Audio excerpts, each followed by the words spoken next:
So, yan guys, mag-drawing ako. Yung nakita namin sa city ng ate ko. Tapos, nung pumunta kami sa city, yung nakita namin. Super ganda niya, kaya din drawing. Kailang dumating yung acrylic marker ko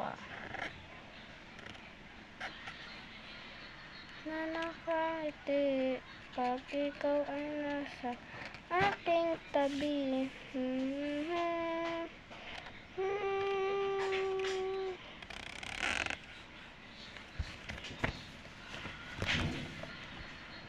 Pag ikaw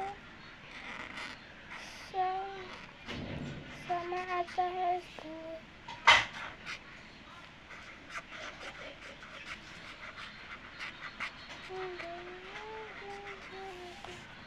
Basta, buti na may ganito ako.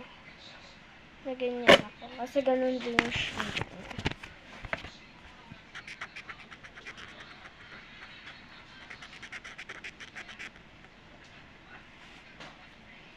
Tapos yung sa ilalim niya ay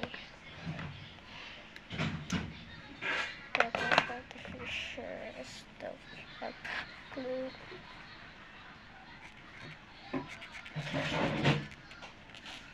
Hindi siya dumplings. Hindi siya dumplings ha, kasi iba nga.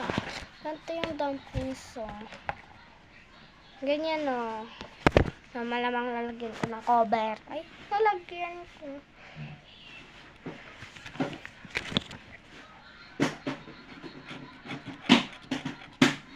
Ganito siya. Buti na ngayon yung dumating yung acrylic marker ko.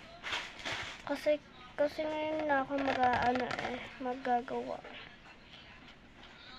So, wait lang guys. Babalikan ko din kayo ng matagal na hours na gawin to. So, gagawin ko din kasi maliit na ganito. Dami akong gagawin na ganito. So, medyo matagal. At yung makakaabot ng mga 30 minutes. So, wait lang ha. Bye! So, mamaya ko na ipapakita yung finished product kasi wala lang. Maghintay lang kayo. Medyo pangit siya kasi napunit ko.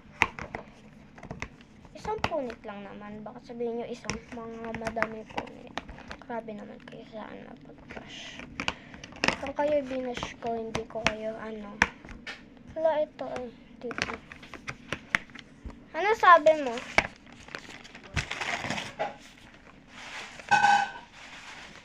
Ha? Ganyan na. Ganyan na. So, papakita ko sa family ko. Bye!